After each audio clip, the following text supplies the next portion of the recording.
What a terrible, vibe to have as an Eagles fan right now. Yeah, won't lie, it's a little rough for you. The vibe is just going to keep getting lower and lower, I feel. No, it's okay. Look, I think you're going to be all right. I hope Nope. so, Josh. Good morning, New York City, and welcome to Behind Enemy Lines with Freddy Daniele and Brayden Welch. New episodes every Wednesday at 10 o'clock a.m. Eastern Standard Time. Hello, everybody, and welcome back to Behind Enemy Lines, the Eagles, Cowboys, and now Packers podcast. That Can we make that official? I guess so. I guess now it is. You know, we got Josh on here for a few times. He's bringing a new energy to it. You know, this three teams that New Yorkers just absolutely seem to despise. Yeah, is it a good energy? Like I don't know. I think the jury's still out. By the way, sorry if you're watching on YouTube right now, my cat's butt is in frame. There you go. Yeah, happy Tuesday, everybody. It's a happy Tuesday. I'll tell you that, man. We're in December. It's crazy. You have a good holiday The break? holiday season. Oh man, Thanksgiving was beautiful. Yeah. Did you have anything to be thankful for, Josh? So much, dude. Love was in the air. It was a great day. Oh yeah, that's fantastic. You know what? I hope you. I'm sure all of our teams feasted and ate. Had plenty to be thankful for. Totally, right, Freddy? I have nothing to be thankful for. Nothing. The one thing I have to be thankful for is that the season will be over soon. That's it. It might be over sooner for you than the two of us. Okay. Okay. First off, someone still isn't at the top of their... two people still aren't at the top of their division, and someone still has maybe a 15% chance to make the playoffs, okay? All about momentum, baby. All about momentum, yeah. Momentum. Give it 5 days, dude. Give it 5 days. Destroyed momentum soon. Yeah, the vibes are down here in Eagle Land, man. We're not feeling very good. In Daniele Land too. We're pretty sad. That was a sad showing. The one thing I do have to be grateful for is that I was upstate with some good friends, good family. I was able to take my mind off it for a few days, and then as soon as we got back to the city, my mind immediately went right back to it every time we'd text in the group chat. So, you know, there's some blessings and some curses, but we got to talk about all three of our teams, because all three of our teams have, honestly, huge games coming up. Every single team has make or break seasons coming now. And we're going to start off with our guy who ended it last time, our no pack no Josh. We got to ask you about these Green Bay Packers. You know, Love was 18 of 30, 234 yards and 4 touchdowns. Goff, 20 of 26, 256 yards, 2 touchdowns, and no Amon-Ra. I got to ask you, Josh, as a NFC North guy, the guy in that division, are the Lions done? First, I want to just say, Toyotathon is back. Toyotathon is here, dude. It is real. Are the Lions done? No, they're not done. They still have a way to get into the playoffs. They have some big games coming up. I will say, for Dan Campbell, this can go wrong very fast. You talk about 2 years ago almost making it to the Super Bowl, and then last year doing better than that and losing in the first round to not make the playoffs. I'm not saying the culture's going to collapse and the Lions are going to be awful. They have a great roster. True. But things can go sideways really fast if they're not careful. Yeah, I'm going to jump in here because I know what I said last week. I was like, if the Lions need this win more than the Packers do. And I was thinking that in the context that the Bears wouldn't win. And now I'm kind of like, you know, Goff showed me something that game that despite losing his top target, he played an outstanding game. He was great. And there was that 4th down call where J-Mo just dropped the ball. Simply dropped it. We would be that was talking. Where the game was won and lost, Freddy. It was 4th down. We were 3 for 3 on 4th down. They couldn't convert. Well, that's the thing that I kind of want to think about here is that this 4th down culture that Campbell has, I get it. this is your identity that you really want to sell. And Brayden, I don't know how your cat feels about this. They might agree with me, but I feel like at some point you gotta set your ego aside here and be like, this fourth down thing worked a few seasons ago because nobody was doing it. Now you look around the league, everybody's going for it on fourth down. You gotta stop doing that. And again, I don't think the Lions are done. If Goff could play like this against a team with a defense that isn't as good as the Packers, that's a really good sign. I mean, he was terrible against the Eagles. He was pretty good against the Packers, all things considered. But the Packers also did a great job at bottling him up at times. Like, the sacks on him were outstanding. And I think that this is a big win for their defense. Huge win. Despite the score, that defense came to play.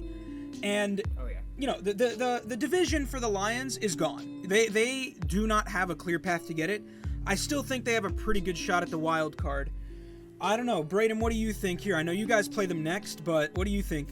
Yeah, Thursday night's going to be really fun. So, first of all, again, sorry. I was out of town for like 10 straight days, and my cat's seen me for the first time. So he's a little excited. I literally, my flight landed so like hyped, 2 man. hours ago. He's our he's our fourth member. Apparently, I mean, he got really excited when we started talking about the Lions. I think, it's a cat thing. So, all that being said, dude, like, here's where I sit with it, right? Obviously, I think, not to get ahead of ourselves, but I do think that Thursday is going to be a loss for the Lions. I'm very excited. But on top of that, I think the biggest thing is, Jared Goff looks great. You're going to live and die by the fourth down. Mm-hmm. The Lions had such a terrible history before Dan Campbell came in, man. And so, for me, he's not going to get fired, especially not after this year. He's not going to get let go. But it's one of the, because they're actually competitive, right? So it's one of those things that I sit there, though, and it's like, you're going to live and die by it. They're going to have like a different play caller next year, most likely, right? They're going to have somebody that's going to be calling plays differently. But I think that risk, that mentality, it's kind of I kind of equate it over to Philly, right? Where it's like you're going to live and die by the tush push, by the run game, right? And so if your run game's not working, then you're going to die by it, right? But that's the culture, right? You're going to have that environment. You're going to have that culture. And at the end of the day, you're going to be massively successful, and you're also going to fail. That's how that happens. I think the adaptation needs to pick up a little bit. He needs to get a little more adaptive. He needs to, as we keep saying, take the points. Mm-hmm. But I do think that wild card's in play. It's just becoming a little bit late in the season, man, especially if they lose Thursday and they're facing a Dallas team that is hot. Yeah. Well, I'll say, look, if they lose Thursday, I think they're done for the season. I don't think they're making the playoffs. Yeah, I think that's fair. The difference here between the Eagles and the Lions on fourth down is the Eagles go on it 4th and 1. They're going to get that yard. They'll go on it 4th and 2. They'll get those 2 yards with the tush push, maybe. But the 1 yard is always almost guaranteed. When Dan Campbell goes for it on almost every 4th down, 4th and 3, 4th and 4, 4th and 10 sometimes. 4th and 10 sometimes. It's less predictable. The reason the Packers were able to do it successfully on Thursday was because we never do that. You have to be selective. If you go just a couple times when it matters, you're going to throw him off. But with Dan Campbell, we know he's going for it on 4th and 3. So we know if we stop him here, we have a short field. He's not punting. There's got to be an adjustment. Yeah. No, I fully agree. That's what I really liked about the Packers game plan. I remember I texted in the group chat when it was 2-minute warning and they went for it on 4th down and got it. I loved that play call so much that they did that. That was outstanding. LaFleur really kind of let Love do his thing this game. And that's what I kind of want to move into here. Is Love going to be consistent? It's Toyotathon. I know that's a big thing that everybody talks about, Toyotathon Love, but we've seen this happen where Love plays really well in this month, and then we got to talk about what happens after it because, it isn't great. Josh, do you think he's going to be consistent? So I have a couple thoughts on this question because a lot of early season success was predicated on the system behind the run game being successful and then our tight end, Tucker Kraft. the minute we lost Tucker Kraft, you could feel there was like an immediate vibe switch in that game, and we lost because of that. And so it took a couple weeks for Matt LaFleur to adjust. But in terms of Jordan Love being consistent, I think he's consistent. He has to prove it in the biggest games, I think, still. But on the year, he's got 2,800 yards, 19 touchdowns, 3 interceptions. Those are significantly less than most of his other years, and a 104 rating. Now, I do want to play just a small game real quick, maybe, with Brayden and you, Freddy. I want to compare some stats, and one's going to be Jordan Love, and then one's going to be a blind player, and I want you to tell me who you think that player might be, and if you think that's a better season, okay? This feels like revenge. Let's hear it. It's revenge. All right, so player 1 is going to have 67% completion percentage, 7.7 yards an attempt, and a 104 rating. Player 2, 65% percentage, 7.6 yards an attempt, and a 102 rating. So very similar, right? Those are really comparable stats. Yeah, the first player is better, though. Yeah, the first player is better. That's Jordan Love. Do you know who the second player is? Dak Prescott? No, it's Tom Brady the year he won a Super Bowl in 2020. Okay. Yeah, that's his Super Bowl year. He's having a good season. I've been a Love believer, man. I've been a Love believer. Do you want one more? Yeah, give us another. All right, same thing. All right, 67%, 7.7 yards an attempt, and a 104 rating. And now this stat is 63.6% completion percentage, 7.7 yards an attempt, and a 101 rating. So it's a worse rating. So Jordan Love's clearing that, right? Sure. I'd say so. Josh Allen MVP season last year. Okay, well that season he should not have won the MVP. He won the MVP. I can do this the same way with Matthew Stafford's Super Bowl in 2021 year and Patrick Mahomes in 23 when he won the Super Bowl. All comparable. How many pass attempts? How many pass attempts are you looking at? No, I don't have that off the top of my head. I mean, that's kind of where I go, right? That is a big yards per attempt. It's probably similar. My point is more like the rating, the yards per attempt, and the completion percentage. These are all very comparable things. He's playing super well, and he just has to really prove it in the playoffs. He's won one great game in Dallas, and he's lost twice. He's had a chance to win both those games. This is the year, though. I think he's got to do it and show it. I mean, it's what we talked about last week, in my opinion. You're going to get the high highs and you're going to get the low lows, right? And so when you take an average, it's going to look average. It's going to look good. But you're also going to get the games that he is going... Again, to Freddie's question, the consistency is what scares me. The consistency. But even on the year, he's doing well. It's 2,800 yards, 19 touchdowns, and a 104 rating. That's good. Yeah, you can have a stinker every once in a while, but if you're consistently performing, then I'm okay with it. I think he's being consistent enough, in my opinion. Yeah, I mean, I think he's being. I agree. I think he's having probably his best season so far, easily. But about the consistency, like, we know that during this time, I looked up his last stats, like, from last year during this time, and even in the losses, he played well. Like, he was good for this stretch. It just worries me when it comes to January, and it's like, okay, he's not going to be playing the Cowboys in January. Like, that's not who he's playing. He'll probably be playing Philly, and the Cowboys will probably be playing somebody else. Like, I don't think that... And Love's record against Philly is pretty bad. He plays kind of his worst ball against them. And it's the playoffs. I agree with you. Yeah, I just think... I mean, yeah, this season he'll probably still be good. But again, when it comes to he needs to take that next step into the playoffs. Like, you got... If they come into contact with that Eagles team, it's going to be tough for them. If they come into contact with the Cowboys, I do think they'll win. I don't know, man. He has, what? That's 6... One, two, three. I trust 4, Love more 5, 6. in the playoffs than Dak. He has 6 games under 200 yards. Here's the thing. That's fine. If he just performs at a B+ level, and those receivers are B+, our defense is going to carry us farther than any. He just needs to be decent, in my opinion. Just not throw the game away. Yeah. Pretty much to make the Super Bowl. And honestly, in the last game, 3 for 3 on 4th down, all in his hands. He nailed it. Jordan Love is starting to get more confidence. Matt LaFleur is showing more confidence in him, and I think this momentum is going to carry forward. That defense, Micah Parsons, 2.5 sacks, back-to-back games. 12. He's one of the only players in his first 5 seasons to have over 12 sacks like this. He is generational. Yeah, well, here's the carry issue where I have it with Micah is that you see him go against like the better quarterbacks and he can't seem to sack him. He didn't get one on Jalen. That one on Dak, I'm not even going to count that as a sack. Dak got back to the line of scrimmage. He couldn't get him. And it's Those like are on a snap count though, not the Eagles, but the Cow. Limited season in the beginning, but recently. He's no, I get it, but he has. But it's just gonna come down to if he gets like that Stafford, that Jalen, that Dak, that Baker. Is he gonna be able to get them? Well, we'll see if Baker makes it there, but the Eagles O-line is extremely impressive, right? So against tougher O-lines, when you double team a guy. Well, okay, maybe not with the injuries, but. It's like, yes, I think that our defense is going to be able to hold up. We're getting healthier. Van Ness is going to be back. We're going to have Parsons. Now, we lost Devontae Wyatt. That was a huge loss.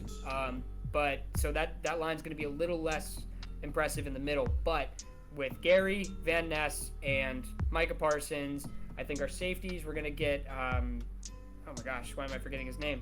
Georgia player. Linebacker, he's amazing. He's had a great season. Oh, this is embarrassing. But we're going to get him back. We're getting healthier. It's going to come to me in like 20 minutes. But I think the ceiling is Super Bowl, and he can play just well enough. I agree. To get ceiling is definitely Super Bowl. Floor is probably wild card exit. I don't think they're going to miss the playoffs. I don't see that happening. They won't miss the playoffs. No, they won't miss the playoffs. I don't see that happening. But it's going to kind of get interesting. Yeah, because I don't trust. You get that game down in the line. You got one drive. I'm not trusting Jordan Love, man. That's what it's gonna be scary about. Is like, unless they're paying off the refs like they did on Thanksgiving. Hey, you know what? Game was won on 4th down. All right. Hey, the Cowboys cannot talk about the refs right now. The Cowboys cannot. That's fair. It was a decently called game. 2 games have been a little sus for the Cowboys, but I want to move on to the next opponent for the Packers, which this is going to establish who wins the division, essentially. Maybe. What did the Bears prove? I mean, are the Bears gonna be great? They look pretty good. They proved a lot. I think they proved exactly what the Cowboys proved. It was any given Sunday, they can win the football game. Both defenses are still middle of the pack, in my opinion, just overall. But what they were able to do was super impressive on the road. I'm not going to try to sit here and say, I'm not worried. Now, do I think that the Packers can handle it? 100%. Because we have seen their schedule has been pretty light up to this point. Who have they really beaten is my biggest question, frankly. Beyond the Eagles, who are kind of on the down tier right now. Well, that's the their thing. Most impressive win. That's fair, but also you guys couldn't beat the Eagles. And the Bears ran all over 200 yards rushing. And it's like, Caleb, bad game, obviously, played terribly. But it doesn't matter. If you got your running backs doing stuff like that, and you got the defense that could, stop some offense. I don't know, dude. I know that, like, we'll talk about Philly later.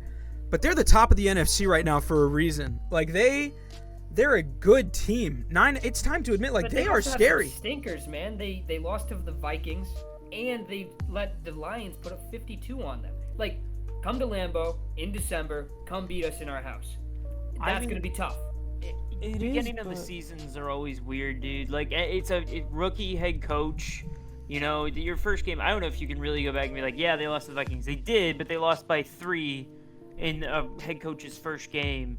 But they only beat them by 2 a couple weeks ago. Yeah, look, here's what I'll say. I believe that they are this year's Washington Commanders. Yeah. I mean, I think that's very fair. They feel very powerful. They feel like a team. And honestly, the smartest thing about them, the thing that we talked about with Dan Campbell, they can adapt. They go from this elite passing game to all of a sudden this elite rushing game, and they go back and forth. They're meeting their opponents where they play, and it's the reason why, yes, like they've had close games. Maybe, even honestly, actually, a quicker or an easier comparison might even be the Minnesota Vikings from last year, right? Because it's this team that's winning in one possession games mostly. You got 31-28, 19-17, 24-20, 47-42. Right, you got all these. Even like back-to-back 1-point wins when they were playing Vegas and Washington. I think that they're hitting their stride, and I think regardless, it's going to be a close game. I trust them to make the playoffs. I might even trust them to win that division. But much like, now granted, the Commanders made it to the conference championship game. I don't see that happening. I see them getting surprised in the playoffs, and then everybody's going to off-season drumbeat them, man. Everybody's going to be like they're the best team in the off-season. Yeah. I mean, they did it before this year already, right? And so I mean, this to me is a great season for them. Already you have a great season. This isn't like even if you're a first round exit, I wouldn't care. I'd be like, you know what? We're the Bears. We have a head coach who's competent now. Like, our head coach could win us these games and get us this far. Ben Johnson is a great head coach. He's doing great stuff. I mean, the only thing that's giving me the Bears on the division over the Packers right now is their schedule at the end is pretty good. I think they're going to split with you guys. I don't see you guys sweeping them. The Browns, the Niners, I think they could beat both those teams. The Lions are another one that's kind of tricky for me. But if it's that last week and it's for the division and the Lions are kind of not really playing for much here, I'm going to take the Bears in that one. I could see them losing too. The Packers' rest of their schedule, the Bears, Broncos, Bears, Ravens, Vikings, I could see a lot of losses there, especially the Ravens are sneaky to me because we could talk about how bad they've been, how bad Lamar's been. Lamar's record against NFC teams speaks to something.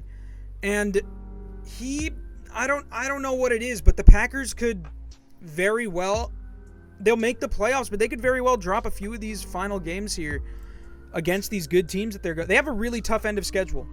I think both teams make the playoffs. It'd be if one of them fell off, it would be a absolute collapse. Yeah.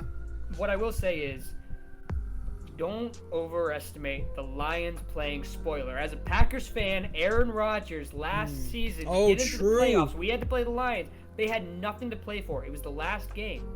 True. Dan Campbell didn't care. I'm just saying, it's they won't just take it easy because it's the last game of the schedule. Yeah. Especially against their former coordinator. Yeah. 100%. And if they and especially if one of the Lions players pushes down one of the Bears players pushes down one of the Lions nursing staff to give him like a free 30-yard gain. Yeah, I mean it's going to be a really tough end of division for the Packers. They really cannot afford to drop more than 2 games. And even at that, I would say even 2 is a little much. The NFC right now is so tight and so dominant this year to the point that you could really only drop 1 game, I feel, in this stretch. Like, you got Bears, Broncos, Bears, Ravens, Vikings. I see a Vikings as a giveaway. You guys are winning that. I think you're getting one of the Bears. Just the Broncos are scary because you don't really know. They've proven that they're good. The Bears, again, you're splitting, and then like the Ravens, they beat NFC teams. It's just, I don't know. It's going to be a very interesting end of season for the Packers. It's Ravens at home, which I feel better about. Broncos on the road is probably our hardest game left, in my opinion. I do think we beat the Bears this week, but it's super tight, right? As you said at the top. But the 1 seed is up for grabs now with the Rams loss and the Eagles losing the way they've been losing. If we can just keep going at our best, we are one of the best teams in football. Now, we have not always played that way, but I think when we show up, we are Super Bowl caliber, and that's what I'm confident in. Yeah. I'm running through the playoff simulator, right? Where you can kind of punch in what you think is going to happen.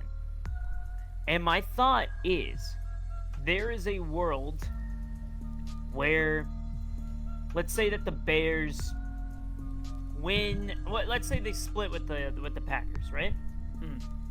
And the Lions end up winning out after losing this Sunday against the Cowboys, or this Thursday against the Cowboys, because that's what's going to happen. If the Lions were to win out, and the Packers and the let's see, even if y'all beat the Vikings that last week, if you guys split, the Lions actually win that division. And I would not be surprised if the Lions... specific scenario. I mean, if you split, and then it's not that hard to see if you guys lose to the Ravens, You split to the Bears, you lose to the Broncos, and then the Bears drop it to. They split with you, and they drop it to the Niners, and then drop it to the Lions. That could be that Sunday Night Football game if we're not careful. Like, you get flexed there just because the Lions could win that division at the end of it just because of some tiebreakers, and that's why I had to go through this. In that little situation, the Packers actually missed the playoffs. But well, yeah, because we'd have to lose. We have the ultimate tiebreaker over the Lions. We beat them twice this year, right? We'd have to lose a lot. Yeah. Now, I could see a scenario. That's why I don't think the Lions are out of it, where the Lions could be playing for their playoff spot against the Bears. It's totally possible. They still have 7 wins on the season. Yeah. If they go in to beat the Cowboys this week, things change. It's possible. So no one's out of it. But I mean, the Packers in that scenario would have to lose like 3 of their last 5, and that's just like I don't know if we're gonna lose 3 of our last. 5. 3 of last 5 would be a collapse, but I don't it's see. a tough matchup against the Ravens. You got one of the games against the Bears but they and have the momentum Broncos. right now. Finding a way to keep winning. Ravens at home. That defense has holes and holes and holes. I think we're fine. At our best, though, my point is that we're still one of the best teams in football. Yes, the Broncos have been great, but you saw the Commanders push them. The Ravens have been pushed around all year. They've been really good and really bad. I'm not worried about the Vikings, and frankly, we could split with the Bears. I wouldn't love it, but I think we'd be fine. I still think we could win out hypothetically. It's not unrealistic. If we just keep doing what we did on Thursday, we will win the rest of the way. It's possible. Making the call right now. I'll say it. Well, here we go. Lions I want to actually get our prediction for this game. Lions Bears winning at that division. Packers. Bears at Packers. Who do we have winning? Brayden, who do you have winning? Bears at Packers. Let's go with the first one. Let's say it's in Green Bay. It's going to be a Green Bay win, but it is going to be a split series. Sounds good. Josh, what do you got? I think we win 28-14. I think we win handedly. It's in December. It's in Lambeau. You're going up against a top 5 defense in the league. The offense is clicking. Our run game's going to be there. You can't beat us. Yeah, I got the the Packers as well. I think the Packers are probably going to win this one. I don't think it will be close either. I think this might be a blowout, which would say a lot. And that's a statement win. I don't know. I think it'll be a blowout. 19-14. It'll be a weird one. Weird score. Oh. I mean, here's what I will say though. A safety. It's a little safety or just some missed extra points. I told you 2 points were going to be scored on that Cowboys Chiefs game, and was I right? You were right. You were right. Fully right. So I will say though, the one thing to keep an eye out on that game is the fact that we all just picked the Packers. And we actually have a decent track record, but that always scares me when everybody picks one team. Yeah, that freaks me out a bit too. Yeah, no, I want to. It's gonna be a good game. Hopefully, it's gonna be a tough one for the Bears. It's gonna be a tough one for the Packers for top of the division. Lots of stakes. Moving on, let's talk about them boys, huh? Let's talk about the Cowboys. Speaking about some stakes, we are cooking, man. They are cooking. They're playing really well. I want to start this one here. That Chiefs game was good. Chiefs at Cowboys. Thanksgiving. That was a great game to watch. I want to talk about Dak right now. Dak, is he the MVP right now, Brayden? Look, right now, no. Right now it's Drake May. But here's what I'll say. And shout out to a listener that we have that's been listening through every episode. Thank you, John. What a guy. John. Yeah, but we were talking last night while I was in Texas, and I basically kind of said, look, we're looking at a Dak Prescott potential MVP season. The only way that happens is if the Cowboys win out and make the playoffs. I don't think now if that happens, right? We saw last night Drake May had a pretty good game, but he hasn't had this astronomical season. They keep winning, and winning is what matters. I think that's what's going to be the thing. And Dak has great stats. I do think he'll be the MVP if they win out. But the caveat is they have to win out. Yeah, they can't even drop one. I think he's definitely the most valuable player on that Cowboys team right now. People could say George Pickens. Who's getting George Pickens the ball? I mean, it's the quarterback. Quinnen Williams, man. Quinnen Williams has been good too. Listen, Dak is playing very good football right now, despite throwing an interception in almost every game. And that's what I think I'm most impressed about, is that every time he throws a pick, after that, it's like he gets it out of his system and he's fine. And that isn't what he used to do. He'd throw a pick and the whole game collapses and he sits there on the sideline like looking around. So seeing him kind of get it together after a pick that is a devastating one that leads to a defensive or like an offensive score of the other team putting you behind is great. Like, that's what he needs to, and it's kind of showing him like, nah, you know what, I could make a mistake in this game and we're still good. Like, I could still win this game for us. Yeah, no, I mean, he's playing really well. Again, I do think that he does kind of need to win out to be MVP. One loss, and that talk is probably going to be over. But he's playing great football. He's playing better football than the year that he was supposed to get that MVP when Lamar won his second. But, yeah, Josh, what do you think?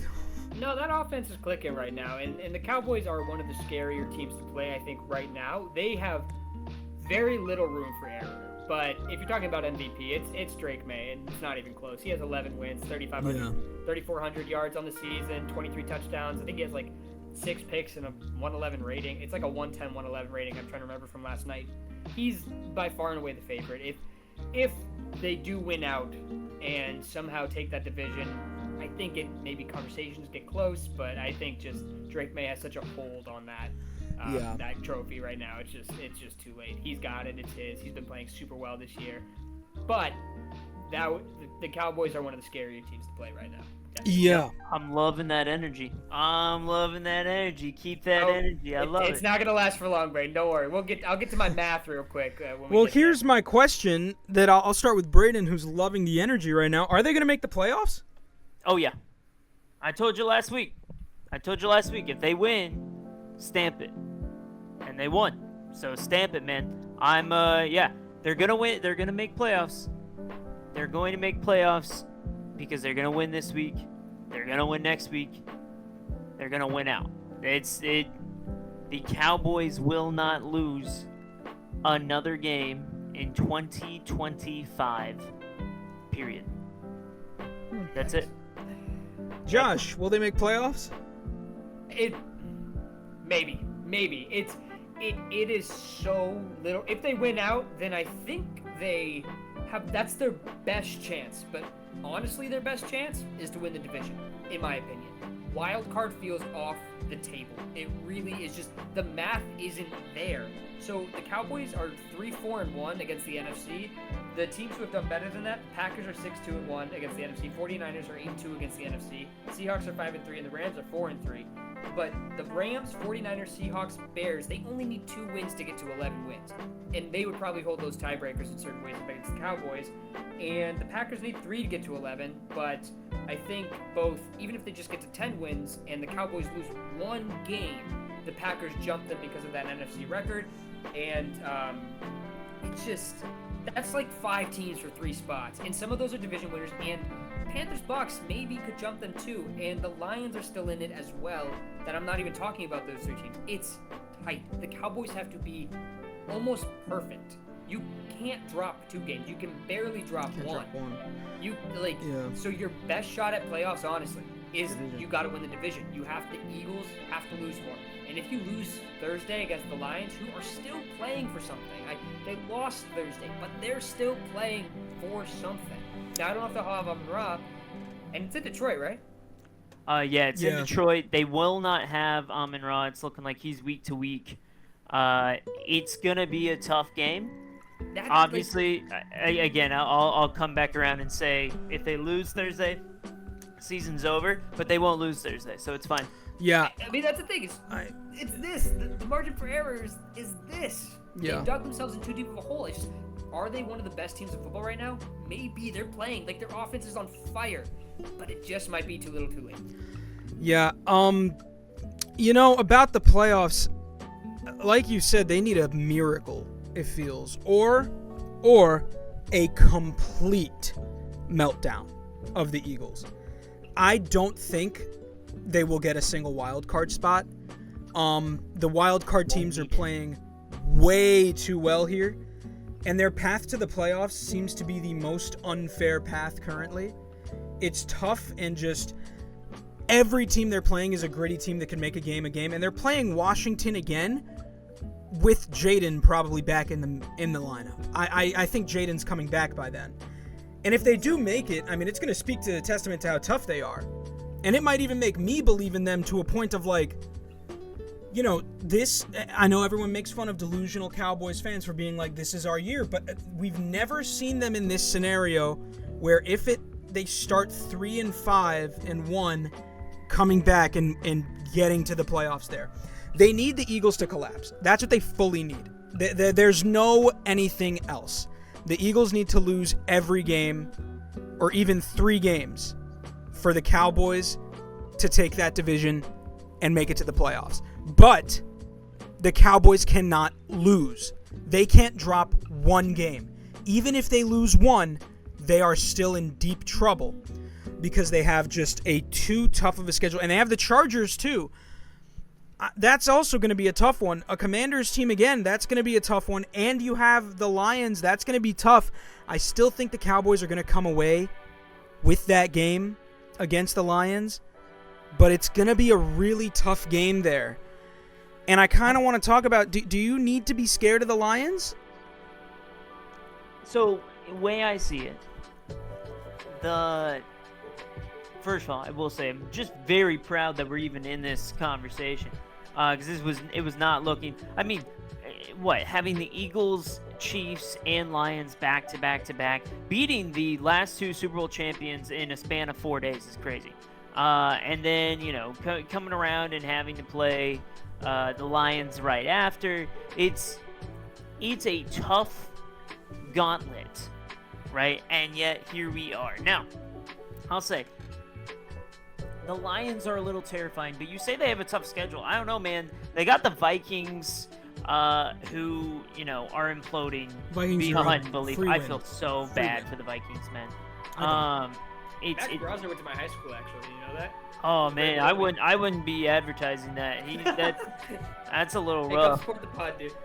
I know. And then you got the Chargers, right? Like, look, the Chargers, they looked a little rough against the Raiders, man, and that's hard to do. Yeah. That's hard to do. And so, I don't know. And then you got the Commanders and the Giants, both good in their own rights, both division games. But at the same time, after these last 2 games, the only team that scares me even a little bit is the Lions, and it's only because they're fighting for something, right? They're genuinely, they're still in it, and they're one of those teams that, we talk about any given Sunday, they Jekyll and Hyde their team, right? They turn around and all of a sudden they're like the best team in the NFL, and then they can't get a first down to save their life, right? So it's one of those things that, as a Cowboys fan, yeah, I'm scared. But at the same time, who else? It's at this point, who's better? Yeah. Yeah, I mean, look, fair. I think that any given Sunday, you're right, Brayden. I think the Cowboys, if they win out, I know I joke about, I want to see the Cowboys in Lambeau. That would be one of the scarier teams. It really is going to be, offense is clicking on all cylinders. It's that defense. It's middle of the pack now. That's what it is. Is that going to be good enough? And the Chargers are playing for something too. Well, that's the thing that I kind of want to talk about is like the defense here. Is this a one-season wonder, or is this something that we like seeing? Because here's how I feel. Even if they don't make the playoffs, you're kind of like, you know what? That defense, though, we got a season next year. We got a defense that could probably be really good. We got some picks. We're going to get some more defensive players. They do not need anyone else on offense. They're not going to draft anyone on offense. Maybe Jerry Jones will be a little goofy, though, and draft a O-lineman. That would be pretty funny, I think. We need another receiver. Well, yeah, for sure. Going? Total. Is this a 1-year contract? So he has. It is 1 year. It is 1 year. Yeah, so he's gonna get franchise tagged if they don't. And the way that Jerry runs this, it is weird, screwed beyond belief. Can he Wait, get really? franchise You tag? guys don't think you're signing him back? Oh, we're definitely gonna sign him back, and yeah, he can get franchise tag. I didn't know he was eligible for a franchise tag on the Cowboys. Yeah, but he's gonna be screwed beyond belief, or we're gonna be screwed beyond belief because of the way that Jerry likes to run these contracts. Yeah, he's gonna wait till the last trade- possible. trade- trade Well, him- Jerry trade him loves in the his offseason. players being the highest paid. And Jerry also loves to just not pay his players, though. He loves to not pay them in time, right? Yeah. That's why he likes making them the highest paid, because he just sits there. It's and also sits marketing. there and waits and waits and waits. And so with George Pickens, it's right. He is the NFL Draymond Green, where it's I love that guy on my team and he is a dog, and I don't want to see him on another team because he's gonna grind your gears and as we saw last year, take your corner by the helmet and throw him down. And so I literally to the Cowboys corner. So it's one of those things of I want him on the team. I'm worried about what happens if a contract negotiation starts to take place, and if it elongates. He's not gonna play on the franchise tag. No. He won't do it. It'll look like a T. Higgins situation, but T. Higgins is a little bit less of an energetic person. We'll say that. I'm a little worried. And Packers, we'll give you a second for him. Trade him to us. I You want want picks, right? 2 firsts. Dude, Two I'll firsts. do it. Whatever. Dude, they're nothing to me anymore. Micah Parsons is amazing. I don't care about those picks. But to answer your question, Freddie, the defense with the picks involved, they might draft an offensive lineman with the later one, because we love doing that. But it'll be named Tyler. yeah, another Tyler.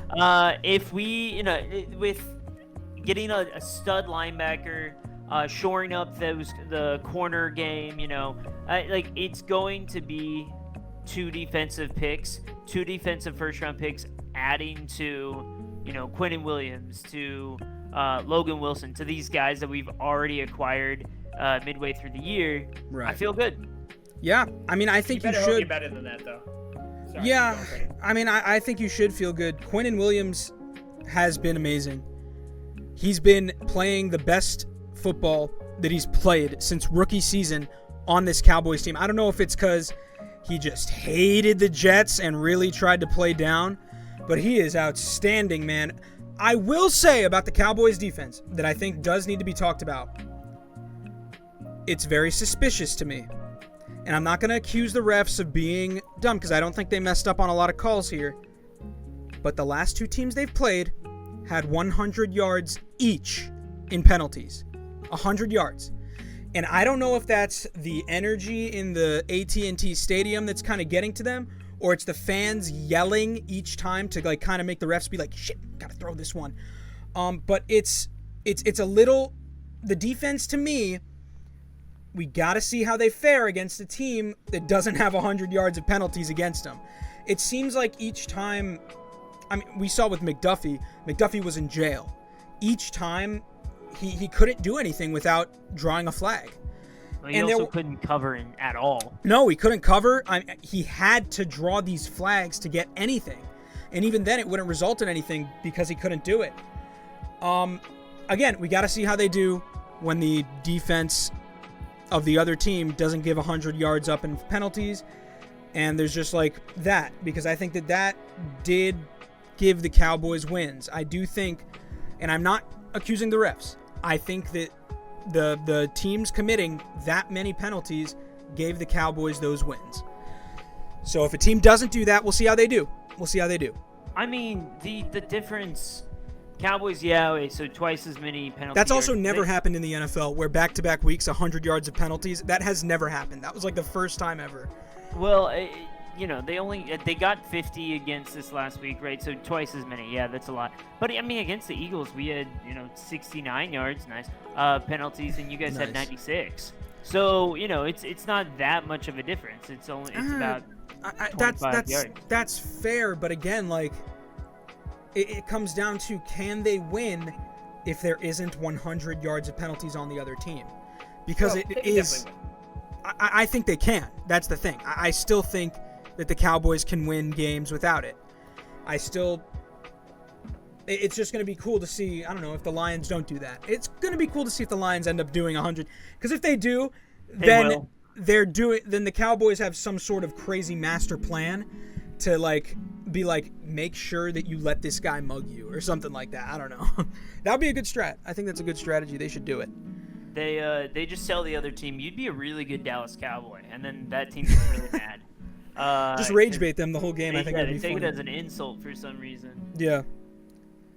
I mean, I think the Lions are the way that the Lions play. They're going to have a little bit of a rough penalty game. I wouldn't be surprised if that if they get another 100-yard penalty game, just because of delay a game calls, even just add another 5 yards to it. Yeah. I fully agree. Yeah, it's going to be interesting. The division is going to be a fun one to watch. It's going to come down to the wire again, somehow. It really shouldn't have, though. It shouldn't have. It really shouldn't have, which is upsetting. 1.5 games, Freddy. 1.5 games, which is going to bring us into the Eagles.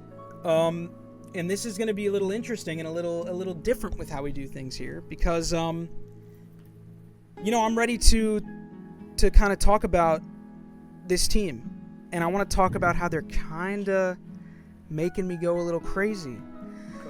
The first topic that I want to go on is what is going on. What is actually going on? And the answer is everything. And also nothing. I have no idea why this is happening again. The Eagles are in trouble. They're in trouble after 2 losses again.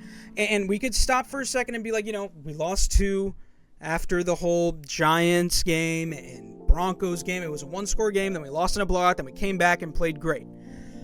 It scares me, though, because we are 4-4 in our last 8 games. That's not a good record to have in your last 8 games. We've had a tough schedule, sure, whatever. But nobody is looking motivated. And the part that's frustrating me, we could say the passing game, yeah, that pisses me off. But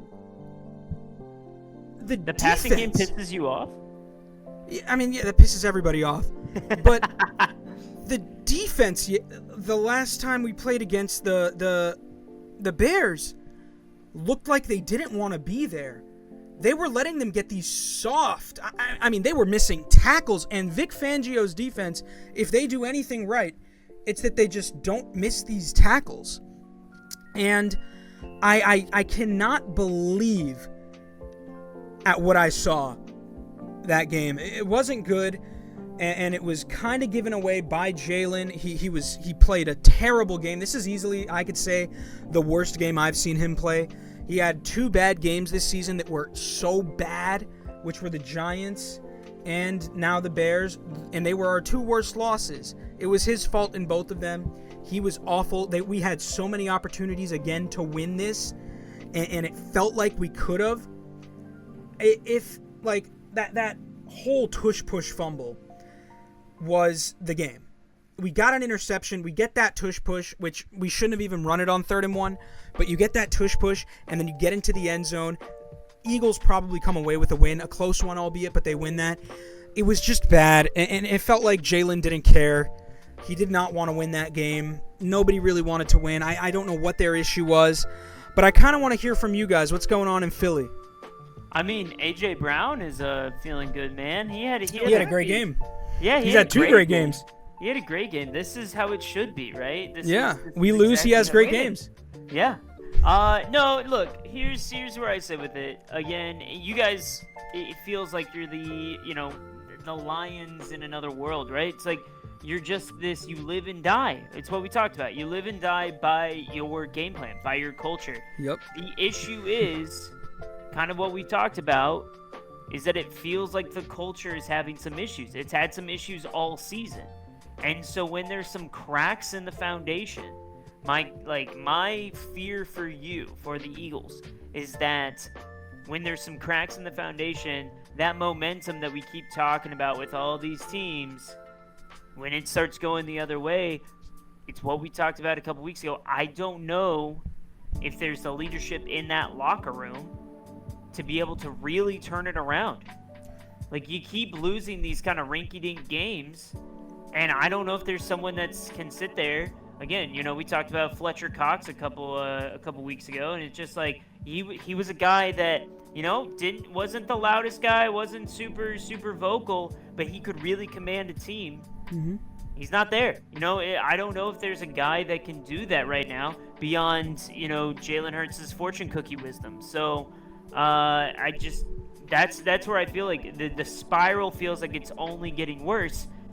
And even if you win this division, I don't know how the playoffs are going to go when you face an actual team.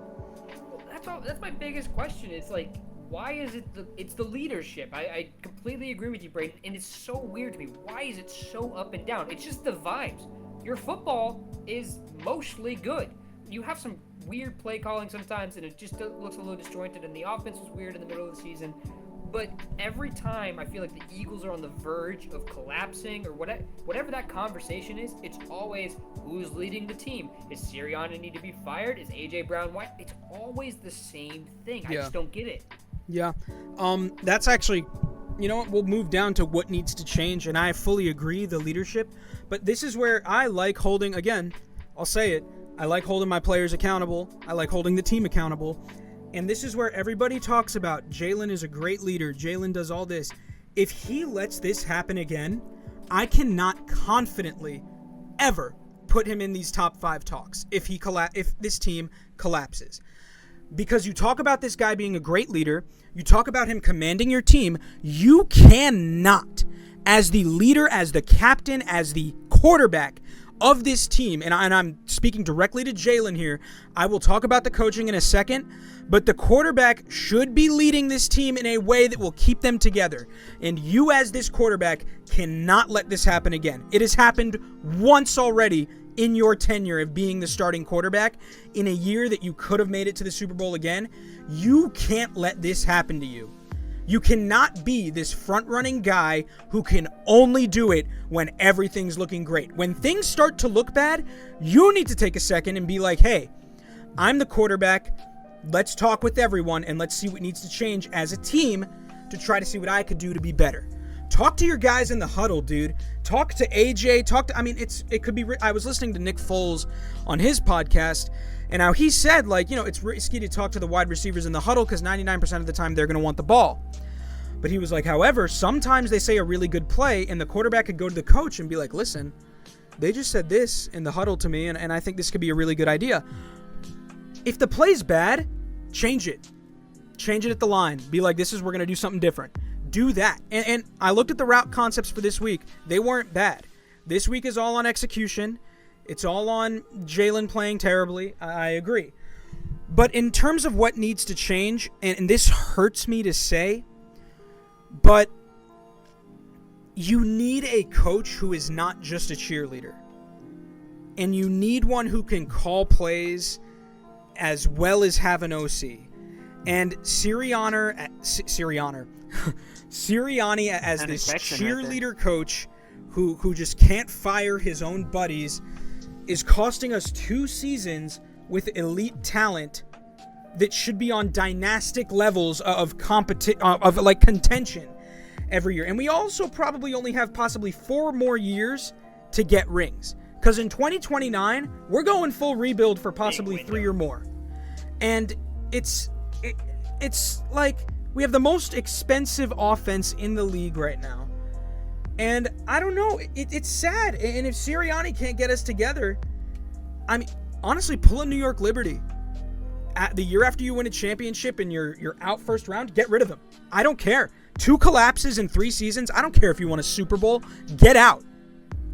I mean, isn't that what you can quote me on this, Josh, because I'm doing this off the top of my head. That's what the Broncos did with John Fox back in the day, right? They won the Super Bowl, and then like a year later he was out.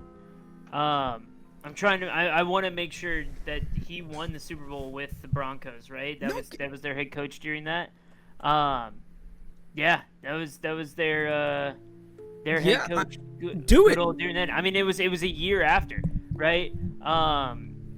It was a year after that he gets fired. They had just signed him to an extension and everything. And after they won the World Series, wow, I was in a plane. I got up at like 3 a.m. today. No, after they won the Super Bowl in 2000 and they lost in 2014. They lost in 2015, but they had won in. Am I making this up? When did they win the Super Bowl? 2015, I think 2015. Because 2015? Falcons Patriots was the year after. The day after Denver lost in the divisional round of the playoffs. Oh wait, so it was right before. I was mistaken. Okay, but that's the thing. They had made the Super Bowl back to back, right? And they literally just let go of their head coach. It does feel like to me that I don't think you're gonna get rid of him, but I was gonna ask you, what's the percentage?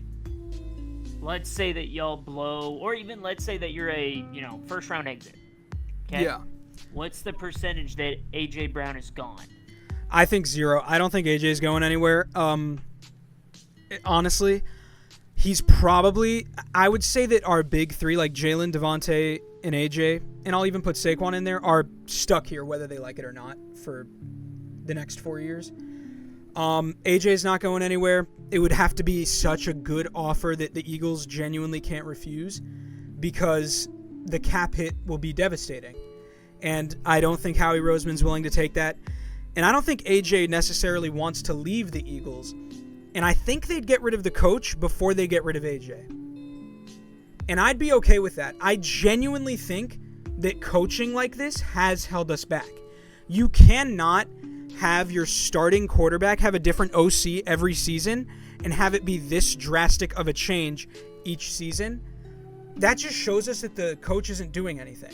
That's genuinely what it's showing us. And it sucks, because I've been a big Sirianni guy who's been like, I kind of want to see what he could show us. He got us to the Super Bowl, but it's been like 2 seasons now where you had an offensive coordinator like Brian Johnson who was terrible. You bring in Kellen Moore, the offense looks great. And now you bring in Kevin Patullo and the offense looks terrible. And I don't want to blame Kevin Patullo that much, because I feel bad for the guy. You got to give these guys who want their, they want their chance to be these offensive coordinators. And this works 90% of the time if your head coach can also call some dang plays. If you could split it between them. That's what most guys do. They split it between the offensive coordinator and the coach, and it's just, you can't. And it sucks because Sirianni is supposed to be an offensive head coach. He was the Colts OC with Andrew Luck and Phil Rivers. And I'm so upset because we have such a talented roster. On the offense, we have on paper, we have the best offensive roster. Maybe the Rams have a little bit of an edge on us, but on paper, we're pretty much up there. And then we have the defense, which is playing lights out, and they're gassed because our offense is just terrible. I don't know, Josh. What do you think? If he's not calling the plays, then what's he there for? He's there to be the leader. You know what I mean? Like, that's the problem. Is like, if you're not the guy that's doing that, you're the leader of the team. You are the voice in the locker room. You got to lead these guys. But you won a Super Bowl too. It's just the drama for me is just all over the place every time. It's like when the Eagles lose, it's a mess. It's a collapse. It's like, where's anybody? But, you're winning. You win the Super Bowl. Vibes are extremely high. Everyone's like, oh my God, of course the Eagles won. They're the best team ever. It's too up and down. Like, it's okay to lose, but you feel it so much when you lose for some reason. It doesn't feel like the defending Super Bowl champs. No, they really don't feel like the defending Super Bowl champs this season. And I guess this kind of gets me to my next thing is, are they going to collapse the division away? And I kind of want to talk logistic, like being 100% real here. And I will say, if the Eagles beat the Chargers this week, I think we're fine. And I think that we're still alive and we're okay. This, though, is a must-win. This game going into the Chargers' house without possibly Justin Herbert and Trey Lance Trey Lance is starting. Trey Lance. Yeah. Without Herbert and the Eagles lose this game, they're fully losing that division. Fully. Not even, I could confidently say, if we lose against the Chargers, the Cowboys are winning the division, and I will sit by that take week in and week out, depending on what happens after. I will say, and sorry for those watching at home on YouTube, my cat is being an absolute menace right now. He's still being a menace. And he started swallowing something he shouldn't. So I had to run. But yes, so here's what I will say. First of all, Herbert's probably playing this week. You think so?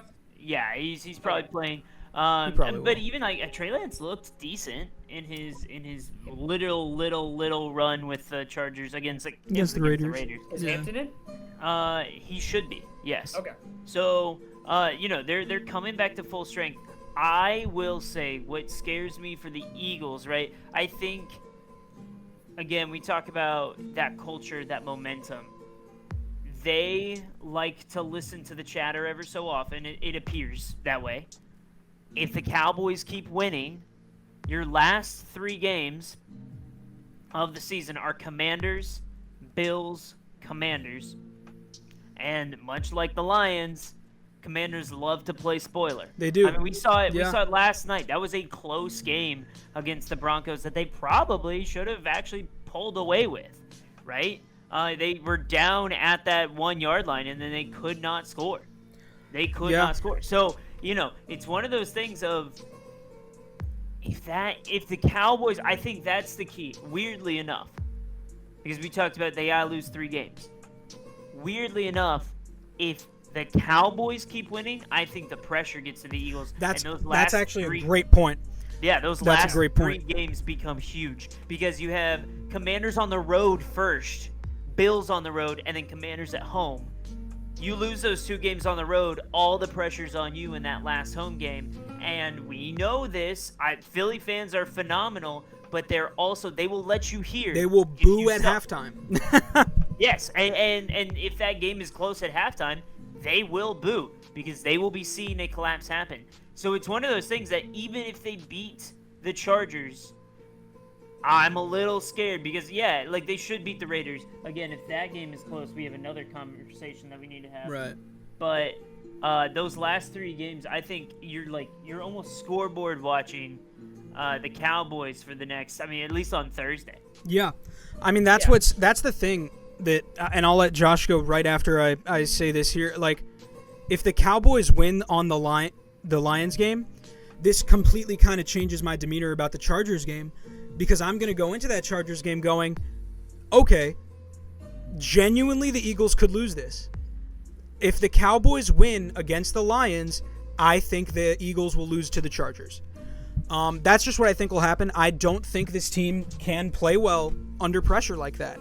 And you could say they won a Super Bowl and that's like the most pressure ever. Again, historic defense. Like that's fine. We won that because Mahomes could not do anything.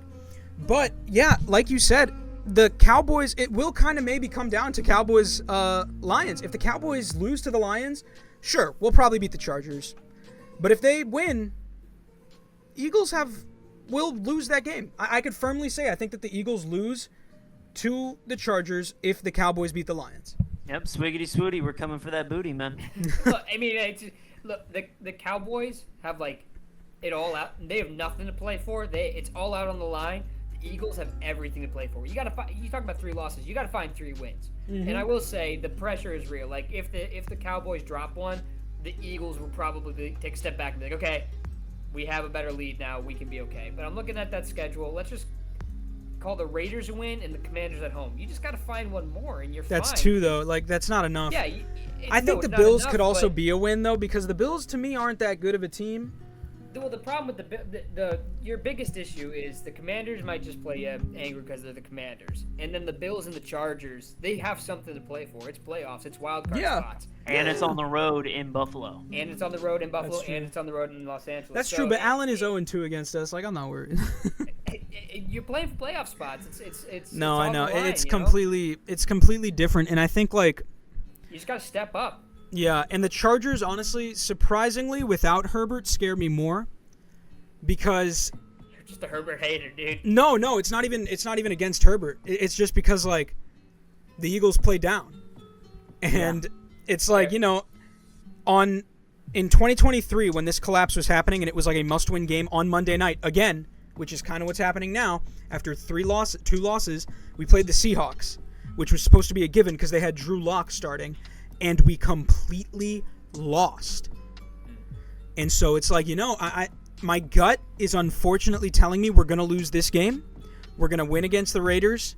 We're going to lose to the Commanders. We're going to win against the Bills, and we're going to lose to the Commanders. That's what my gut is telling me, is that we are going to go 2-4 in this next stretch. And it sucks that my gut is telling me this, but I have not seen anything from the coaching staff, from the players, or anything to make me feel like this is going to be a team that could get it together.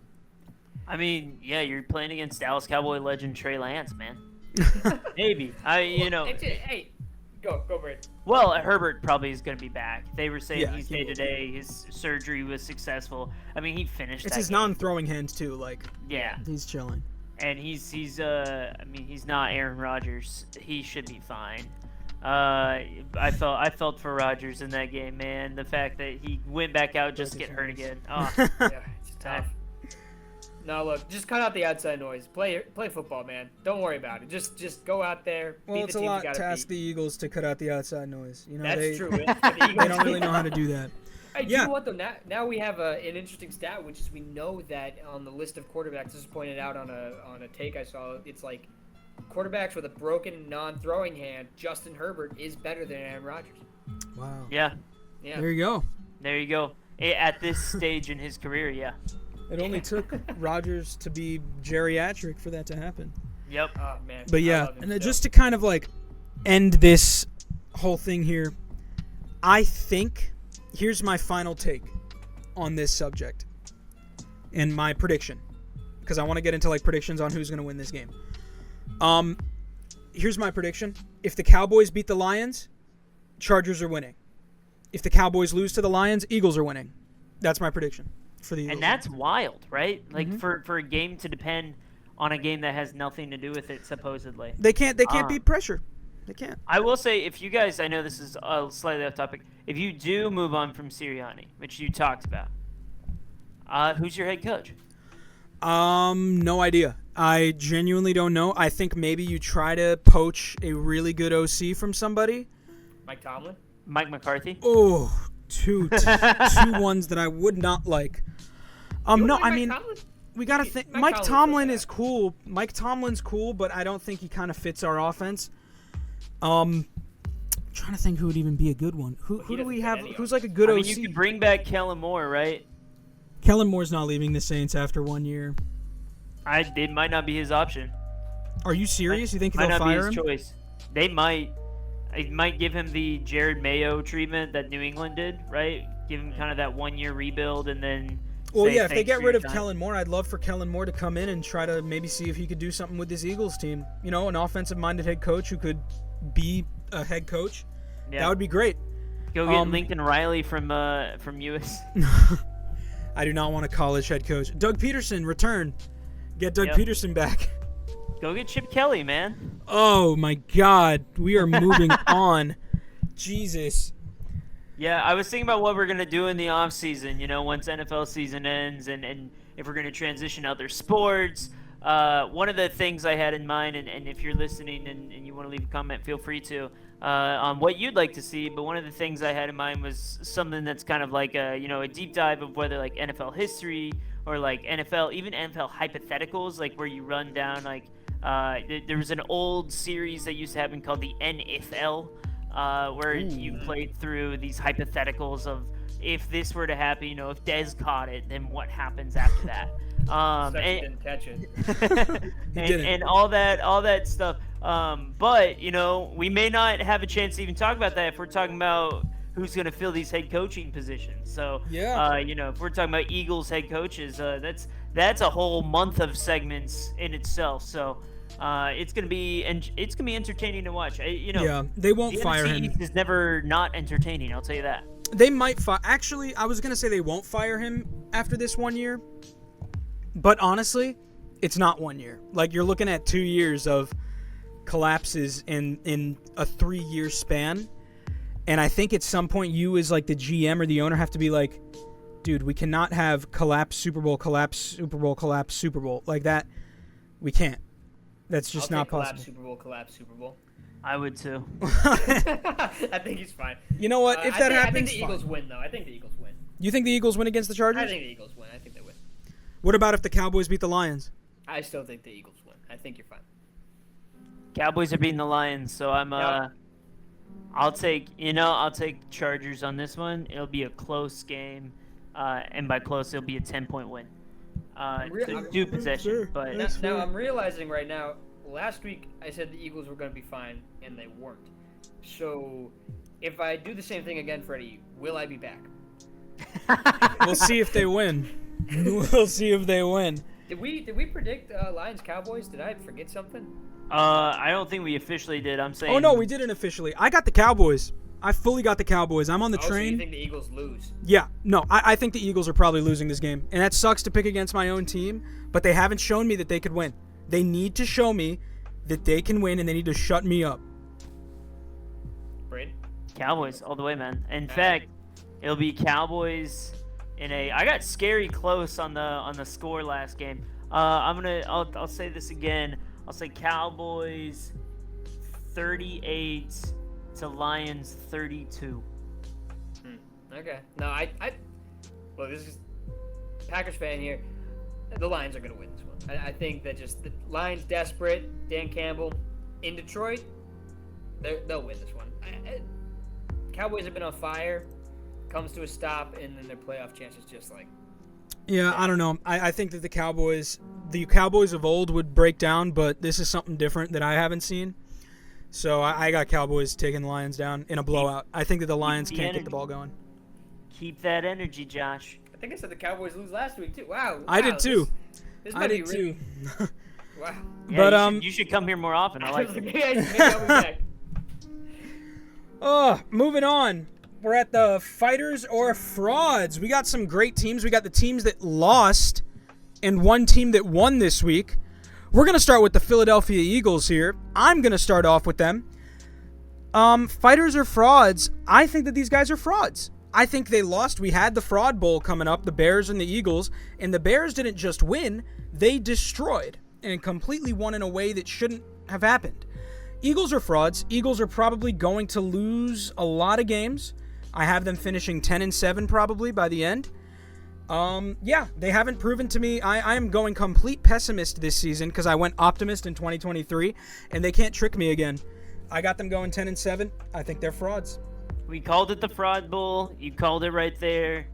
And I got to play by how we called it. Yeah, they're frauds. Nah, dude. First off, Freddie, I got some messages. If I leak those, wow, is that take just gone? Nah, they're fighters, dude. They're one of the best teams. They're the defending Super Bowl champs. You're fine. You're fine, dude. No, I don't. I disagree. Lions, however, I will also say frauds. I think that the Lions have had kind of a similar thing to the Eagles, except without a Super Bowl win. They have kind of like a non-Super Bowl hangover, and I think their window is kind of slowly coming down. So I'm going to put them in frauds as well. You already know what I'm going to say, man. I mean, if you're talking about Super Bowl hangover, right, the Eagles are the ones that, it's that hangover that you get, and you're like, it's like 2 p.m., and then you feel it, and you're like, oh, no, this is going to be a bad rest of the day. Yeah, it's like at least I wanted beer pong, but, you know. Yeah. The Lions are the one where it's like you feel it a little bit at 11 a.m., you feel it again at like 1 p.m., but you push through and you make it through, man. I'm still, I'm going to go with my bold take is that they're winning that division while losing on Thursday. I am saying right here, they're fighters, man. Well, I'm glad you said that because I was about to, if you called them frauds, you called them fighters last week, I was going to rip you a new one, but no. I know.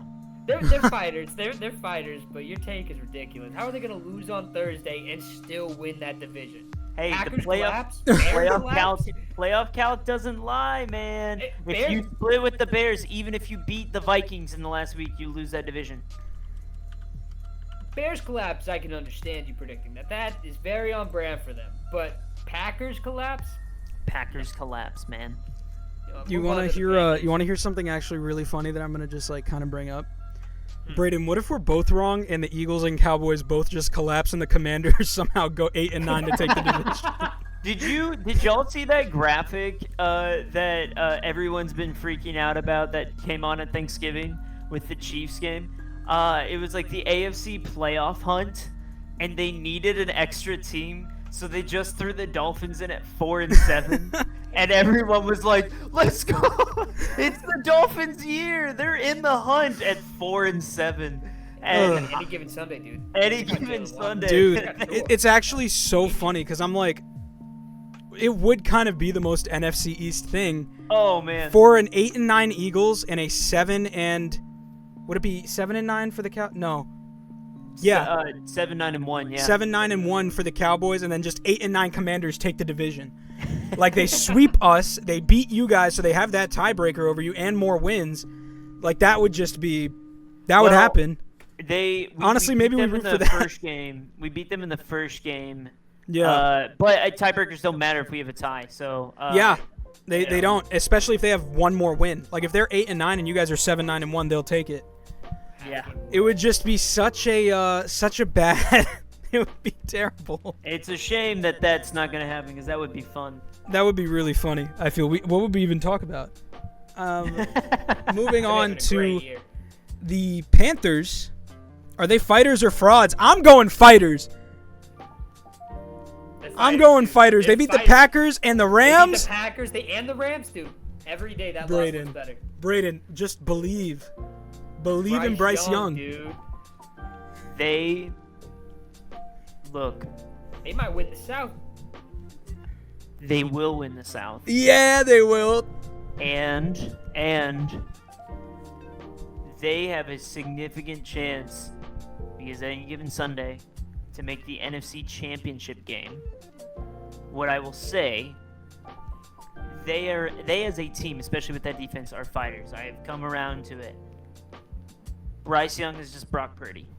So Bryce Young, he can manage a game, and he can help you win a game.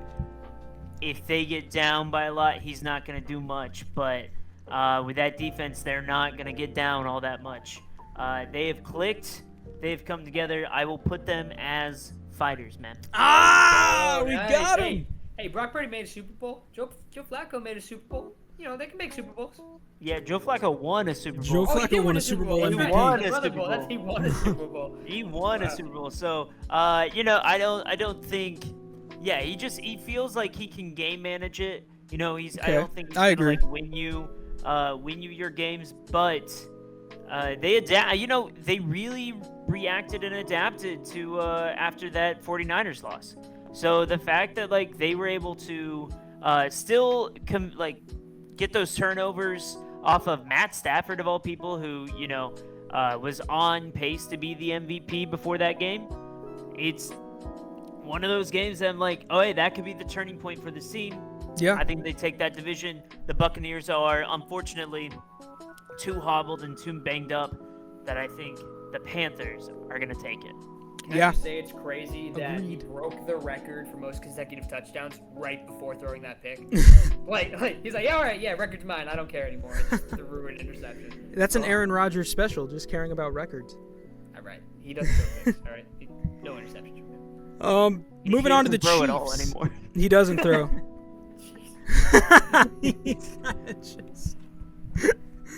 Moving on to the Chiefs. Are they fighters or frauds? Frauds. I said it last week. I'll say it again. Frauds, dude. Frauds. The Chiefs are frauds. 6 losses. Are you kidding me? Pat missing the playoffs. It's over. It's not done. good. I'm going to go ahead and say they are now in my frauds question mark. That if they run the table and win out, obviously they're fighters. But if they just lose one game, yeah, that's a 10-17. You're not a fighter at 10-7. And even then, they might lose 2. I don't know. It's going to be tough for me to consider the Chiefs fighters because I feel like it kind of goes against a lot of what I've been saying. But I'm going to put them in a little bit of fraud watch here. The AFC is so open right now. The Colts can't win for their life. The Texans aren't much of anything.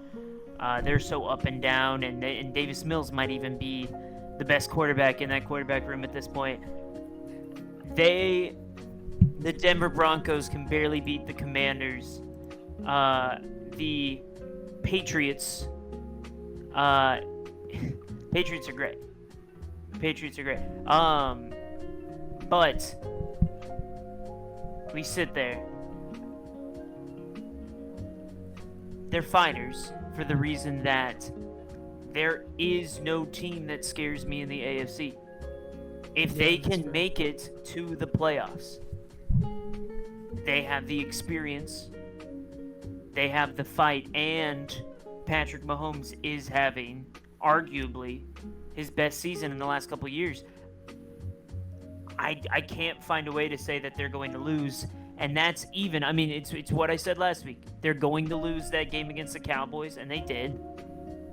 And they still are in it because of their schedule ahead. They have the Chargers. They have the Broncos. They have teams that are ahead of them in the standings that they can use that to leapfrog them, sneak in as a wild card team, and I think they're gonna take it. Yeah, just don't give up 100 yards of penalties, and you should be good. No, I think that. First off, can we just say Colts? Wow, starting 7-1 and 8-4. They lose to the Jags 8-5. That reminds me, honestly, of the Giants when they made the playoffs in 2022 with Daniel Jones. They started 7-1, and then ended 9-8-1, I think. Yeah, it's rough for them. I feel for it because Daniel Jones is playing with a broken leg. Yeah. But they really don't want Anthony Richardson in, huh? Well, no, he's also still on IR. Oh my God. Fractured eye. Did you not know that? Yeah, fractured eye after he injured himself with an exercise band in warm-ups. That's the most Anthony Richardson injury there ever was. But yeah, no, I mean, again, going back to the Chiefs, their toughest games, Texans, Chargers, and Broncos, are all at home. And then they have the Titans and the Raiders on the road. I think they're going to win out, and in winning out, you're going to look at a team that's going to be 11-6. They're not going to miss playoffs at 11-6. I don't think you can count them out, especially if they're playing a team like the Broncos or like the Colts or like the Ravens even, right? As long as they're not playing the Patriots are going to be the 1 seed, right? So they're going to have that bye in that first round. Again, they're going to play the Bengals, upset. though. They could play the Bengals. They could play the Bengals, right? That division is wide open. Yeah, and they could play upset to any of those teams. I think it's too early to count them out, and I think they played too well to count them out. I think they've just gotten unlucky. Yeah, but they got really lucky last year is my point. They did. Now they're kind of the opposite. They're the opposite of that, and they're frauds because they're not going to hit their ceiling. Their expectations are Super Bowl to me, right? And so because you're not going to hit that kind of threshold, you're a fraud. One and done Chiefs in the playoffs. That's a fraud Chiefs team. That's Patrick Mahomes. That's Andy Reid. You can't do that, Chiefs. So they've only lost by a single possession every game this year. Yeah. Right. Look what 6 happened. points, 3 points, 3 points, 7 points, 3 points, 3 points. I got a little bit of losses. a crazy prediction here, guys.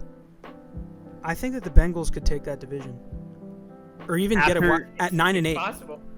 After that Thanksgiving game, I wouldn't be surprised. Although I still am taking the Ravens. I think I might. They have the Bills, Ravens, Dolphins, Cardinals, Browns to end their season. They'll go 9-8 probably. And the Ravens got to play a Steelers team, and the Bengals, and the Patriots, the Packers, and the Steelers again. That's not good. The Steelers, we know them. They got to play the Bengals. No, they don't. The Steelers already played the Bengals. But the Steelers also got the Lions and the that's going to split. Joe Burrow might be the guy, dude. Joe Burrow. Well, you have a guy behind him too, and Joe Flacco. That's true too. I mean, I don't know. That win against the Ravens in a blowout on Thanksgiving was huge. But also, I think the Ravens are in a rut. But either way, that's our fighters or frauds. The last one's Rams, and I think we all think they're fighters, so we don't even need to do that. It was a fluky, weird game.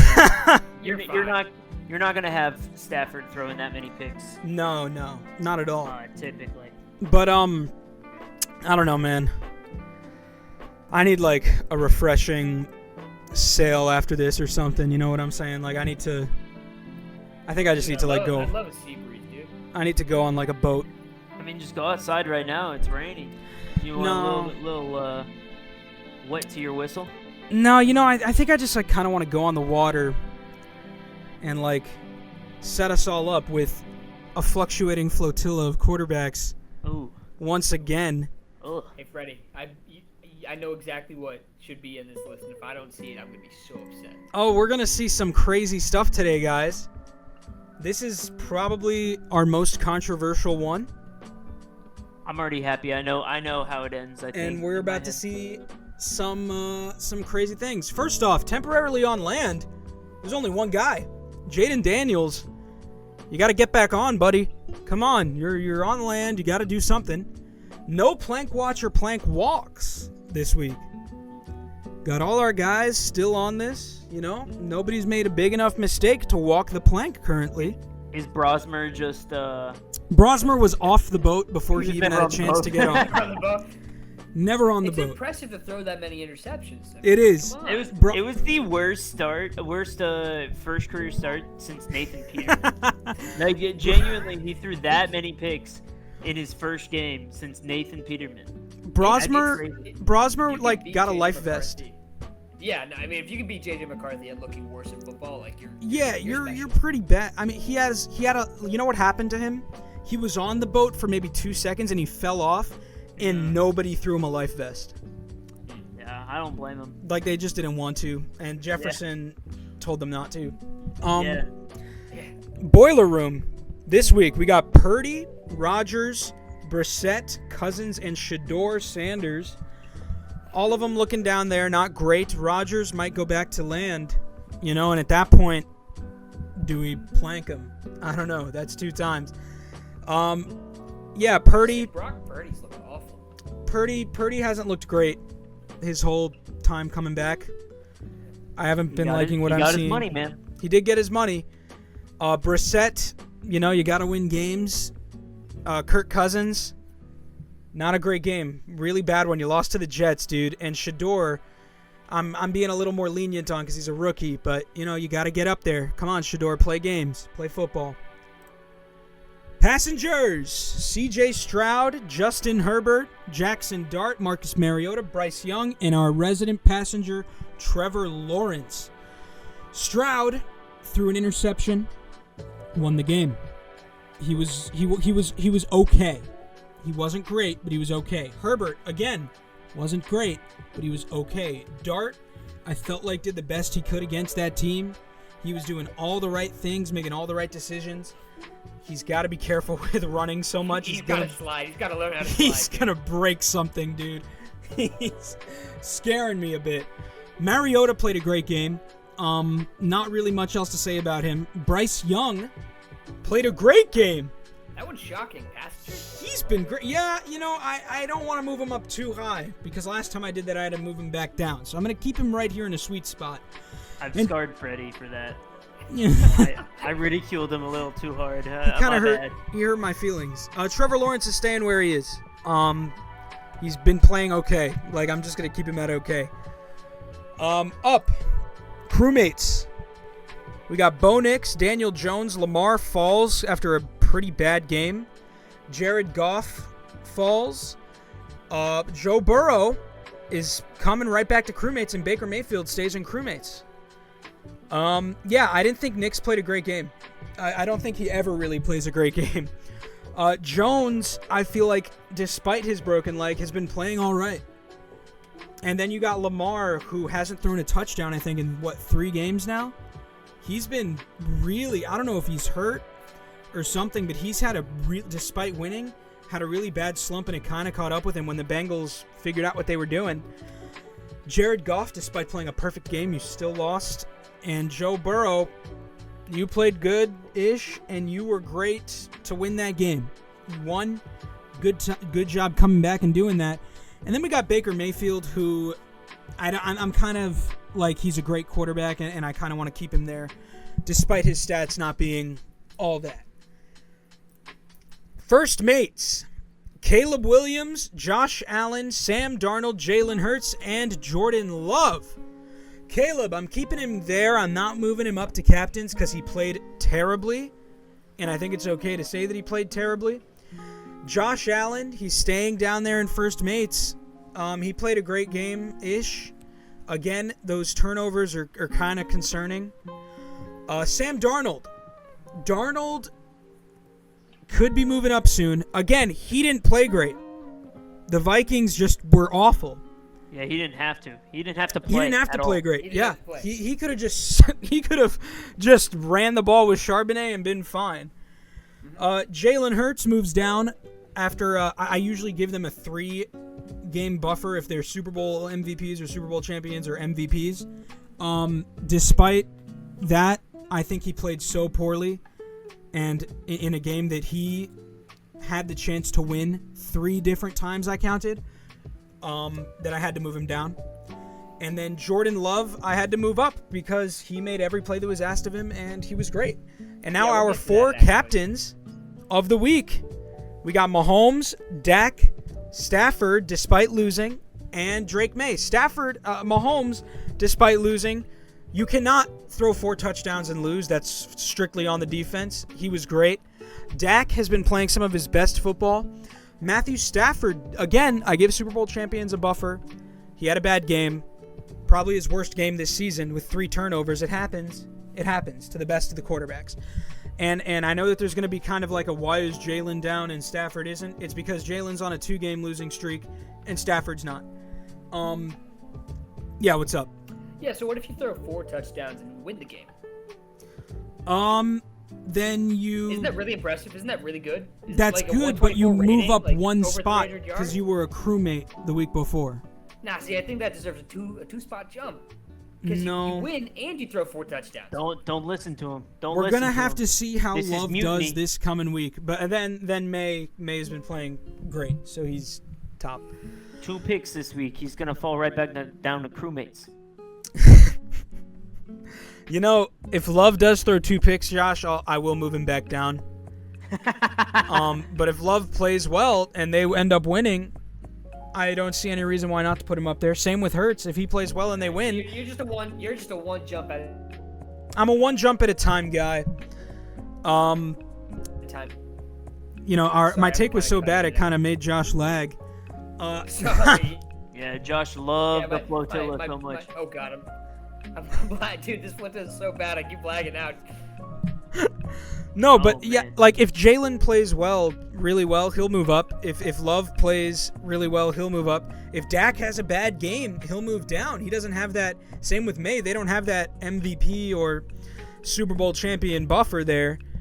And again, if Stafford plays like another really bad game like that and they lose, I have to move him down. So it fluctuates based on that. Yeah, I will say there's a lot of first mates who could climb this week. A lot of them. Every single one of those first mates have a chance this week to get up there to captains. And I feel like every one of those captains has a chance to fall. Mahomes included. Even if he loses this next game, Mahomes' buffer is only that big. Like, he could fall. Yeah, I don't hate this list, man. I don't hate it. Yeah, of course you don't. Pretty good. You just might need to start getting some tiers above cap. You got to figure it out because it might get tighter and tighter and tighter up there. Listen, when there's too many captains, some of them are bound to fall. I'm hoping that we get some walk the planks next week, but if nobody's on plank watch, nobody's really going to walk the plank next week, so we'll see, but we might get some plank watches. Who knows? Shador or Kirk could be looking pretty bad. But either way, that's going to be our flotilla for this week. I'm excited to see Brayden's tiers because I'm not quite sure what we're going to be looking at, but Oh yeah. here we go. It's gonna be a fun one. So first of all, just some news while you're getting that pulled up. Darius Slay just left the Steelers. They just mutually agreed What? to part ways. He's so coming home! That's what I was gonna say. That actually might be a little. Yeah, that's what we need to save our season is Darius Slay. What you need. It's exactly what No, you need. honestly, though, veteran presence could help. I mean, we're seeing Brandon Graham, though. It's not really helping that much, although he's been playing pretty good. Yeah, you guys love bringing back your old people. We love bringing back washed players to help us with a collapse. We love doing it. Exactly. Well, I sent you those tiers if you want to pull them up. We did some smaller tiers today. I believe there's 5 of them. So here's where we sit. Freddy has his flotilla. And you know what? I decided let's expand on this. I think, and this is my take on where the quarterback situation lies for each team. I'm talking about job security here in the NFL, right? And for this specific team. And so you'll see, I'm not saying that Wow, this we're quarterback's actually gonna getting be... like a NFL-related tier list. This is an actual NFL-related tier list today. This is for the specific team. It is not for their career in the NFL. So you have locked in by home. They're not moving for anything. You got Lamar Jackson with the Ravens. You got Josh Allen, Buffalo Bills. You got Joe Burrow. You got Dak Prescott, Patrick Mahomes, Drake May, Jalen Hurts, and Baker Mayfield. You got on the next one. They'd be crazy to change. Absolutely insane to change. It could happen, but it's probably not going to happen for the next at least a couple of years. You got Bryce Young, Caleb Williams, Jared Goff, Jordan Love, Trevor Lawrence, Justin Herbert, Matthew Stafford, and that one's mostly because of age. Jackson Dart, you got Sam Darnold, and you got Brock Purdy. You got one more season. This is one of those that whether yeah, that's right. Whether they're not proven, or because of injury, or because of just lack of stats, even amongst winning. So you're going to see Penix with the Falcons. You're going to see Bo Nix with the Broncos. You're going to see Daniel Jones with the Colts. And you're going to see Jaden Daniels with the Commanders in a going back to that RG3 conversation we had about 3 weeks ago. Going back to that one and how they have almost identical injuries, identical rookie years, and my fear is that if he comes back and doesn't look the part, they may be moving on and cleaning house altogether. Going to this could be the end. And that's right, we got another hot take in this one. We've got Shedeur Sanders there. We've got C.J. Stroud. I think the way that Davis Mills has played is putting him on a, if he gets hurt again, and Davis Mills comes in and plays like a stud, then all of a sudden you're going to have a lot of questions about who Stroud is. And when you have some of these teams that are looking to trade for quarterbacks, it's not out of the question to move on from him.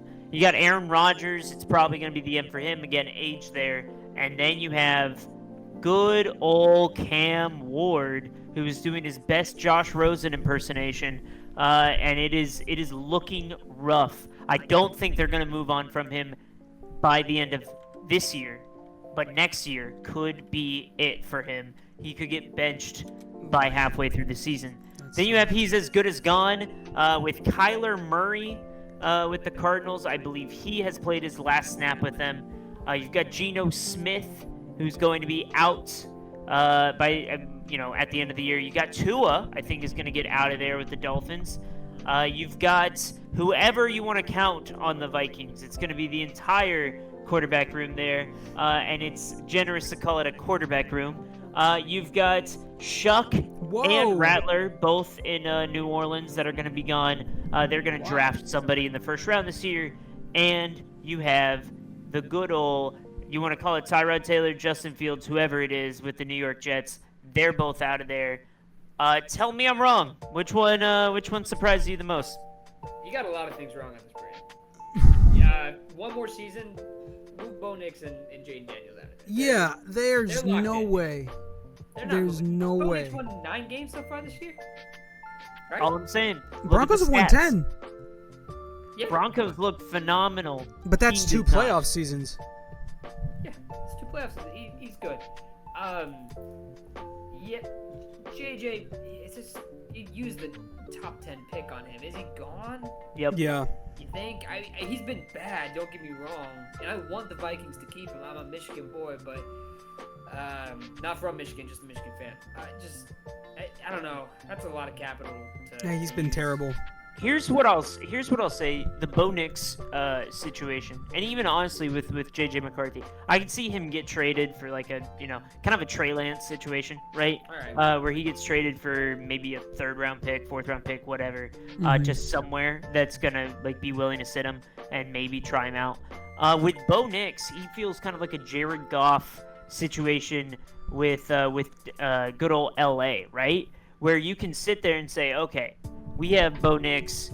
Let's go trade for a CJ Stroud. Let's go trade for a guy that is a perceived upgrade, quote unquote, in the statistical level.